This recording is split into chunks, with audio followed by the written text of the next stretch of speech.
Sally Brownbill, and I have snuck these lovely ladies out of their agency, which is SICKDOGWOLFMAN, to have a chat to them in my car. It's a long story, but we're going to do a bit of a James Corbyn on this. What I normally do, as you'll know from all of my previous conversations I've had, I've always focused on the creative side of things, being photography or film or art directors or designers, but I wanted to go to the other side. And I wanted to talk to people in strategy and client services. And what two better women to talk to than these two? The reason I wanted to go down that path was because I'm finding more and more young creatives coming through don't really want to be creatives, but don't actually know a whole lot about strategy or creative services. So when I spoke to these two fabulous people, I'm going to introduce any minute, they thought, yep, what a great idea. It's just good to know what else is out there and what other opportunities. So without further ado, I'd like to introduce to you the wonderful Laura Agricola. No, Agricola. Agricola. Close. I tried. You did. Laura Agricola. That's right. And Lily Brownbill-Stevens. One of them is my daughter.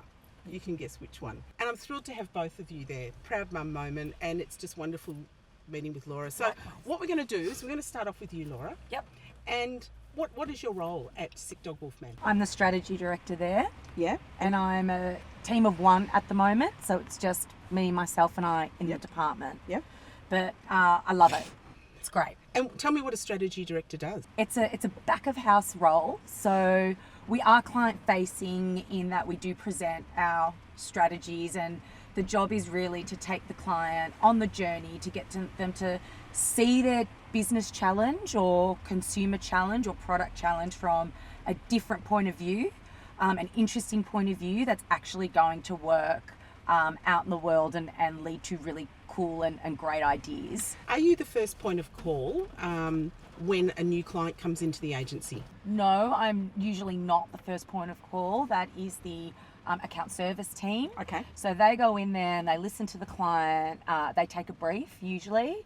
Sometimes there's no brief. They're just there to hear what the client has to say, really identify what they're trying to solve, what the problem is, at which point they might then suggest that I come in, or they will then brief me on that, and then that's when I come into the process. Yeah, I think that's really interesting, because I would have thought the strategy for the client was one of the most important things before they even thought about creative or wanting to change an agency. Account service is super important in building that initial trust and rapport. Okay. And ensuring that the client has faith that we're the right agency to deliver that solution to them. So strategy, I said earlier, is pretty back of house. We do have exposure to the clients. So you're like the duck with the legs going like this the whole Correct. time, and everyone else is up the top going, it's all about me. Correct. But you're the one that's at the back of it. Well, but like we're sort of the cogs, so we're there sort of a lot of chaos comes in, a lot of information comes in, a lot of this problem, this opportunity, and our job is to take all that information and that chaos and make sense of it and put it into a format or into a thought that is actually very clear, and will then inform the creative team on how to solve that problem. Okay, so with every strategy, you might have a client that is a hotel client, and then you might have a bedding client, and then you might have a food client. Correct.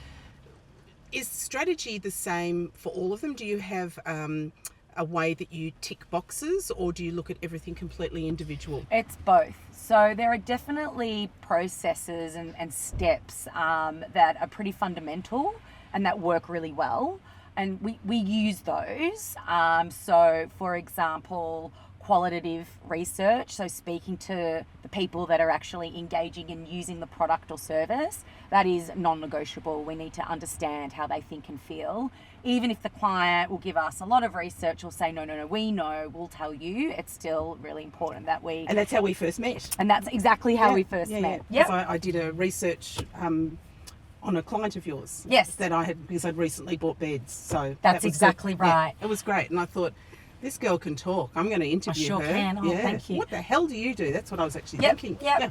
So there's pieces, or there are sort of parts of the process that always lead to better work, and we hold on to those. But how we sort of think about the business problem will vary for every client. So no two clients are the same, no two consumers are the same, and no two problems are the same. So essentially every brief that we get, even from the same client, is completely new or different. And it's almost like being in high school or at uni, and every time you get a brief, you're starting a new assignment. It feels like that. Yeah, and well, that makes it exciting too. Absolutely. Because there'd be nothing worse than being like an accountant where you're just like Groundhog Day going. No, yeah. I mean, you want it to be in the creative industry, and it's another idea. And I will talk to you further about what your career journey to there was, but I think I'm just going to introduce Lil.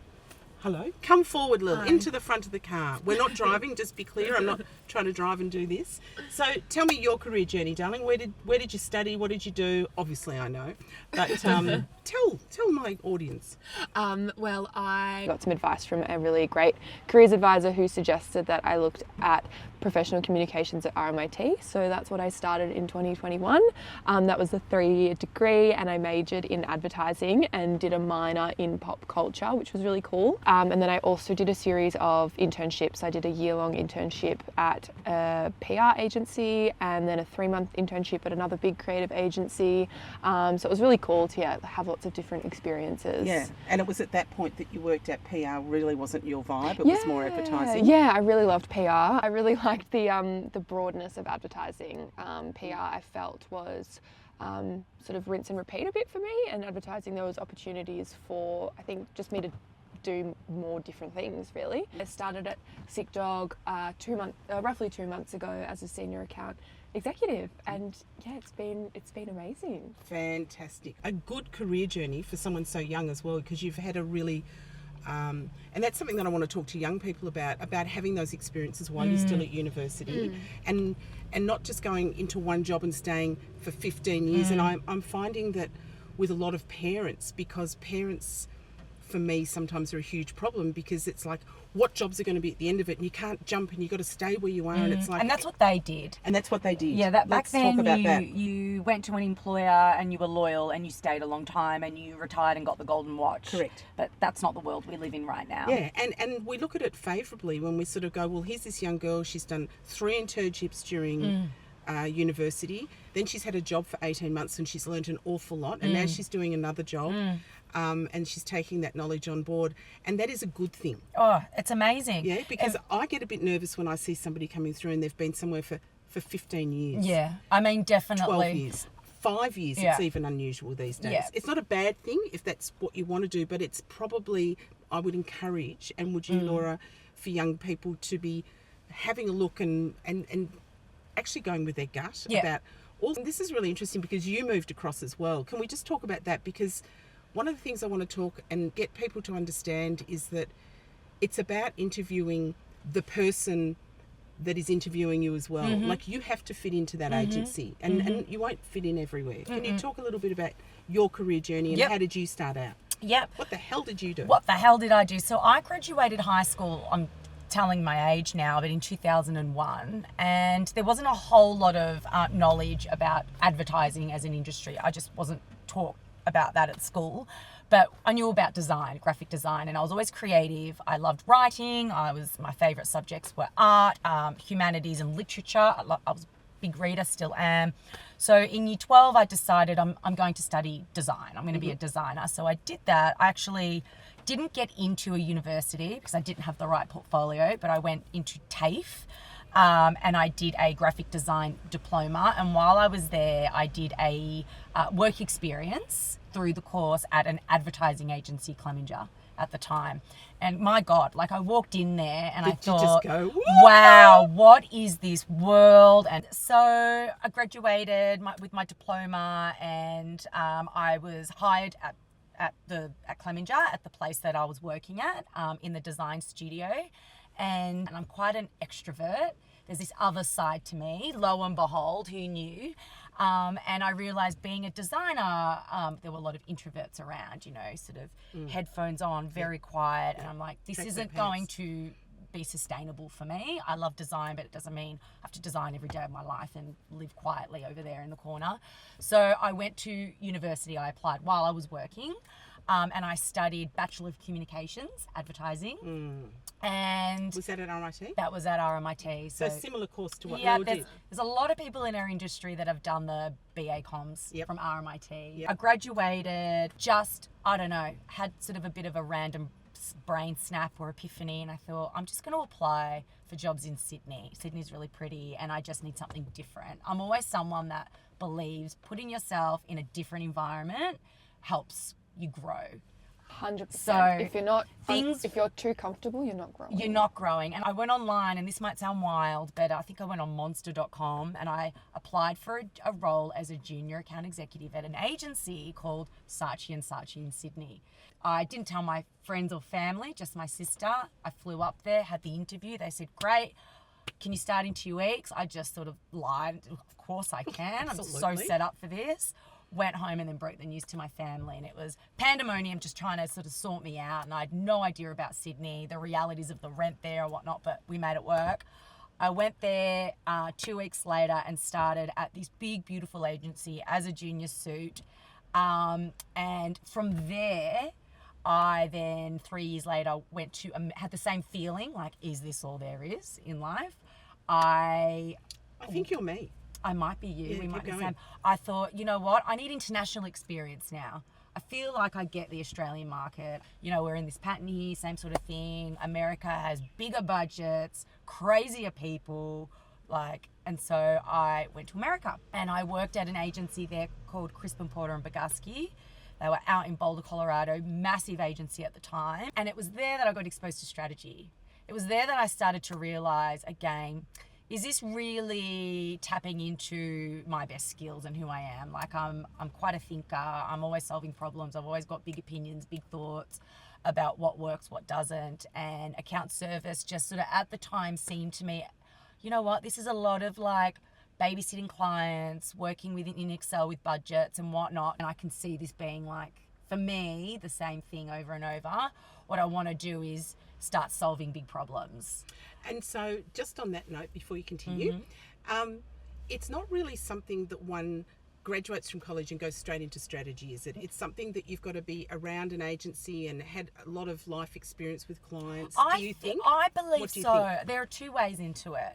I think, or potentially 3. Yes, you can graduate and get a job as a junior strategist, but I can tell you as someone that works with junior strategists as interns, I will get mine from that are studying psychology. So masters of psychology. They're phenomenal. They understand cognitive bias and all these interesting levers that I don't have. Like, I'm learning osmosis through the way, but so fundamental for strategy. So if I've ever hired a strategist, that's the course they'll come from, because I need that value, that they need to fill that gap for me. Otherwise, you need life experience. Yeah, exactly. You need to have diversity of thought. And how do you get diversity of thought than really going and putting yourself in different environments and in different challenges? So the best strategists are the ones that are just, they agitate. They just don't like being comfortable because they're hungry to learn something new. They're nosy people. So yeah, so there's a certain type of person that you need to be constantly curious, not happy with the status quo, always looking for, like, you're always seeing problems. It's not being cynical, but you can see, you're a realist. With that, Laura, comes all of that, plus you have to be part of a community. Yes. And you have to get on with everybody too. Yeah. And know how to talk to people. Extract information. So a lot of people that have all of what you're saying have the smarts and have the, intel and all of that, but they can also be a little bit awkward. Yes. It's like somebody talked to me the other day about lecturing, like, this guy will be fantastic. He's the top of his game. And I said, yeah, but he's so quiet. Like, that does not make a good lecturer. You need stage presence to have a good lecturer. Yeah. Exactly. Yeah. Frustrated movie star me, but that's the thing, like there's, and I say to young people, and I'll just switch to you quickly, Lil, it's more than just one thing, or it's more than just your portfolio, or it's more than the jobs you've had. Can you talk a little bit about what you think people look for in someone so young? Yeah, that's a tricky one, isn't it? What is it that you think helps you get through an interview, for instance? I think just being really positive as well. We live in a world where maybe things aren't super positive at the moment, but just trying to maintain that positive energy. I think that if you're exuding that will reflect in a company, in a workplace, in an interview. People will really feed off that energy. I think just being hungry as well, and just saying yes to everything. I will literally say yes, to absolutely any task, anything. Lil, can you go get coffees for the client? Absolutely. Lil, can you do this brief? I know you haven't done something like this before, but can you have a go and then we'll go through it? Yes, absolutely. Just being hungry and saying yes and taking every opportunity. I think going into an interview knowing a lot about the agency that you're interviewing at is really helpful as well. Like, do the research, look up the client on LinkedIn, Instagram, their website. There's work out there. There's really no excuse not to know who's interviewing you, is correct. there? No. And it's got to go both ways as well. Yeah, and I think just be open to new experiences. And working as in client service, you get to touch all of those parts of the agency. I'm learning about production and design and strategy. Can you talk to me about a client that you might have? Can you explain, just like a day-to-day? Yeah, so a day-to-day for me, I work on a team with an account director and 2 senior account managers, and then there's myself, the senior account executive, doing a lot of client communications, so keeping clients updated on where their work is at, timelines, budgets, briefing in projects to strategy, briefing in jobs to the design team, and just sort of making sure that everything is running along smoothly, and then making sure that the team at Sick Dog as well is happy, and I'm there to support them in their journey in creating the beautiful work for the client. Yeah. And so how did you two meet, Laura? We met at our previous agency. We both worked there at Keep Left, actually. So I was the strategy director there. Lil was on the account team as a junior AE or AE? Just an AE, Just an AE. And our paths would cross because she would be part of, projects that would end up in strategy. And she was fantastic. Like that putting up her hand and that hunger was really obvious. And as a strategist, I identified with that. Like, this is, an individual who wants to learn. And I just jumped on that. So I actually used to sort of tap her on the shoulder and get her to do small tasks with my team, because sometimes, a lot of the time, we were quite stretched. And she's such a clever cookie, like asks the right questions. And you've got a very curious mind too.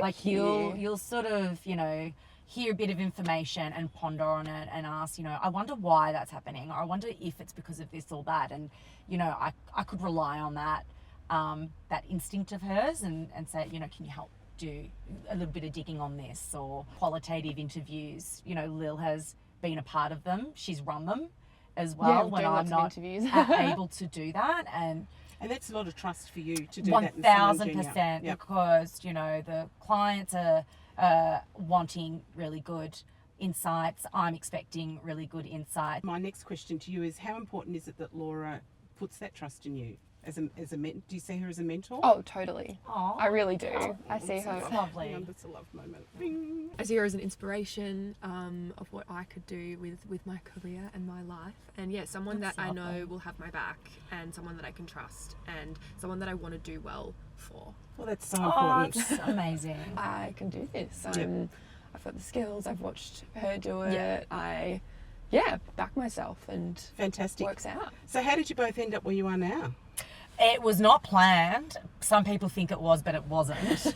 We have no idea. We didn't know, and we only started 2 weeks apart or 3 weeks apart. Yeah. So I mean, because I'm quite senior. I met with the team at Sick Dog, with the owners, the founders, and that was almost like a 5-month courtship, journey.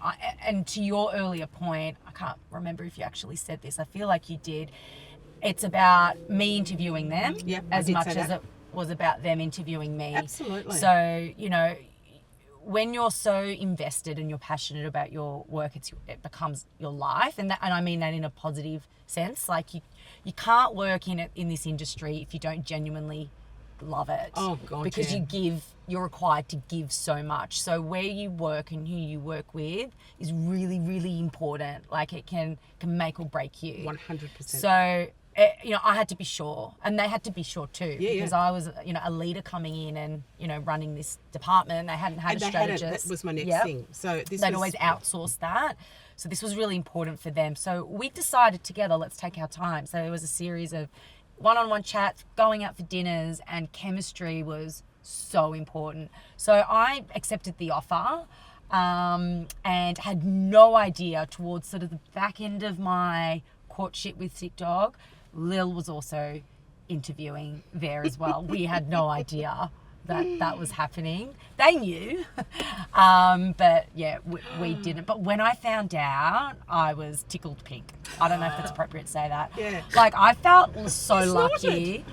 Firstly, I'm like, oh my God, like we can do this together, because I don't care how old you are and how many times you've moved. I've worked, 4 different big agencies in different countries, and it's still daunting.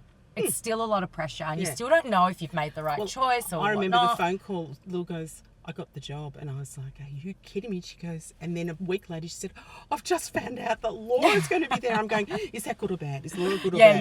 Yeah. And she's going, really good? And I was the like best. going, yes.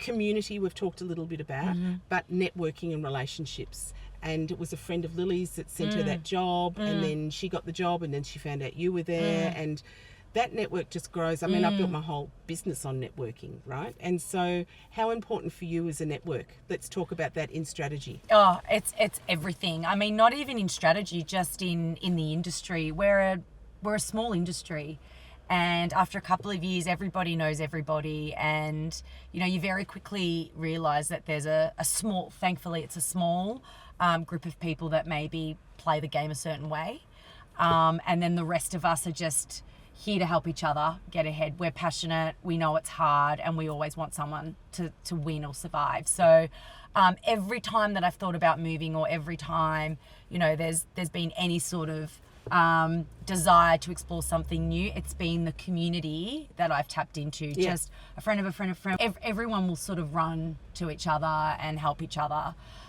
because it's hard. Like, it's incredibly hard. It's very cutthroat as well.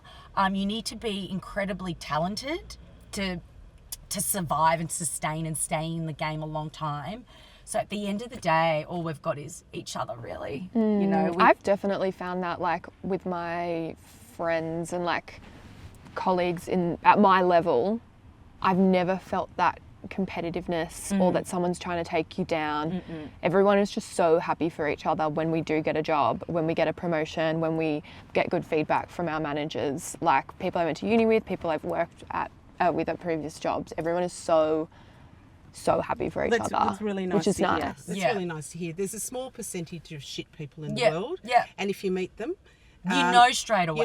And they away. have a reputation for being that way anyway. And everyone else will know. Yeah. And when I wanted to start, you'll love this, when I wanted to start the Brownbill effect, I had another name for it. It was called nodickheadsallowed.com. Oh, that's good. Because the dickhead radar is strong, and if you feel it, you know that other people are going to feel it as well, and you actually have to go with that gut, don't you? Yeah.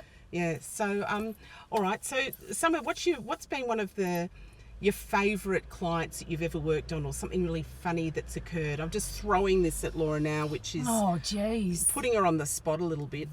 And while you're thinking about that, Lil, I want to talk to you about, now that you've worked with Laura, and I know you're going up through the account service trail, is strategy, or you still maybe too young, haven't thought about it, but is strategy something, or do you want to be that gad and organise everything? Or you don't know? It's okay if you don't. No, I don't think at this point I'm clever enough for strategy. Oh, Jesus Christ. Like, you guys Not are true. so, like, just, but I'm learning. Yeah. So maybe one day, but You're just loving what you're doing now. Yeah, but I think one day if I have that feeling like what Laura had, we can see. But I'm enjoying. We've got this wonderful mentor now. And being taken on the strategy journey. And there are lots of opportunities to be strategic suits. Not every agency can afford a strategist, so a lot of the time they will recruit a person that can straddle both. Like, there's not enough work to justify a full-time strategist role, and that's how I bridged in. I was a strategic suit for a boutique agency, 30, 40 people. And then after 5 years, I felt, because it's not that you're not smart enough, it's called imposter syndrome. Like, we all feel it. We don't think we're worthy of it because we don't have the big fancy degree, or we're not an intellectual academic that talks in cerebral ways. It's rubbish. Like, strategy is actually leveling and being very accessible to everyone and having clarity. And she's got that in spades. Exactly. Yeah. So, but it's also that what we talked about before. It's that world experience. Yeah, I mean that helps. You know, so when things come in, you go, right, I've been through this before. I know how I handled it last time. I didn't handle it well, or I did. Yeah. Or I've met this kind of character before. He's really polarizing. She's not. We'll deal with that. You know. Yeah, exactly. So I'm sure in your time, I know I've asked you your question before. Have you thought of that answer? I've got one. Go. I have my favourite type of client or client that I worked on to date would be one called guide dogs. Very interesting. So they were so big. You probably remember back in the day, like 30 years ago, everyone sort of knew who guide dogs was, and they had these cute ads on TV. And then they just sort of fell off the radar. So they needed to make themselves really, really relevant to a younger consumer who needed to donate their money to them. But there's far more sexier causes. It was about finding this was so interesting about speaking to young people who have low vision or blindness, understanding them and realizing, oh my God, what am I even understanding? The only difference is the fact that you don't have your vision. As a 20-year-old, you still want to party, you want to have sex, you want to do drugs, you're into fashion, music, concerts.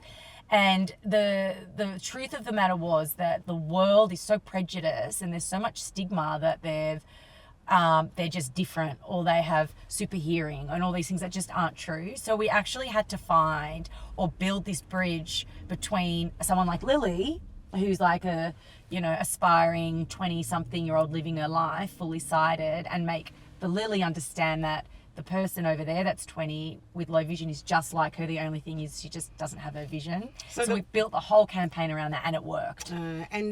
And you get to work on all these wonderful causes as well. It's not just about selling a product. No, we're not just selling orange juice. Like, you actually get to sometimes change the world for the better. Oh, that's really lovely. So and that's a hugely important point, because a lot of people that we're dealing with, and I'm talking about young people, but I'm also got a lot of 30 and 40-year-olds that are changing careers, that went down the law path or went down the psychology path, who've sort of woken up and go, my parents would never let me be in the creative industries, now want to. So I deal a lot with those sorts of people as well.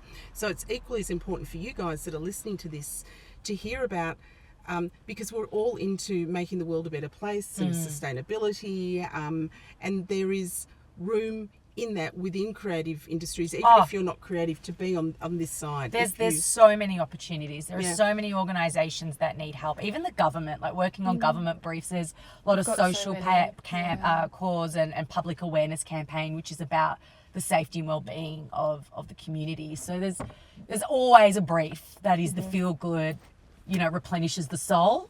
And then there's the brief that is sell the orange juice. And the sell the orange juice now, I mean, to do that, you've got to be super quirky and interesting. So you get... Cut through. Yeah. And Laura, tell me, did you have a mentor growing up in your industry? Or? No, I didn't. I just have a complete inability to think that I can't do things.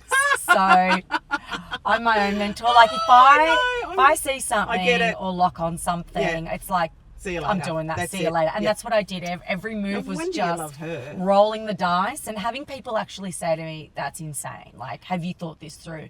No. Because if you think it through, I won't do it. Don't overthink it. That's Don't my overthink favourite it. thing. I'm going for it. And why not? If I fail, I fail. Exactly. Like, chalk it down to life experience. Couldn't agree more. And the other thing too is you've had this incredible career, but you've also managed to be a mum too. And yes. I deal a lot with mums and dads too, going like, I've got children, and we're so much better prepared for that now, aren't we? And companies, in your experience, so companies... Now they are. I think when I had just had my first daughter, Maisie, which was 12 years ago, it was hard. I'm very fortunate that both my husband and I work full-time, and I was able to not work while my daughters, both of them 15 months apart, so born close succession. I actually didn't work while they were really little, and my husband's like, that's okay, I've got this. We trimmed down a little bit, tightened our belts, we made it work. But now I think there is, like in the last decade, there's been a lot of progress around that, and recognition how hard and taxing it is on both parents, but particularly women. I mean, we do carry the mental load. It's getting better. But it's 2 full-time jobs at once, and it's impossible. But it's important, again, for people that are wanting to have families, because a lot of people put it off, because it's like... Yeah. And I've always said this theory that there's There's never a good time for No. anything. If you want to do it, you just You do it. do Whether it. it's travelling, having a child, Yeah. getting married, buying a house, whatever it is, Yeah. you just somehow it just works out, Yeah. right?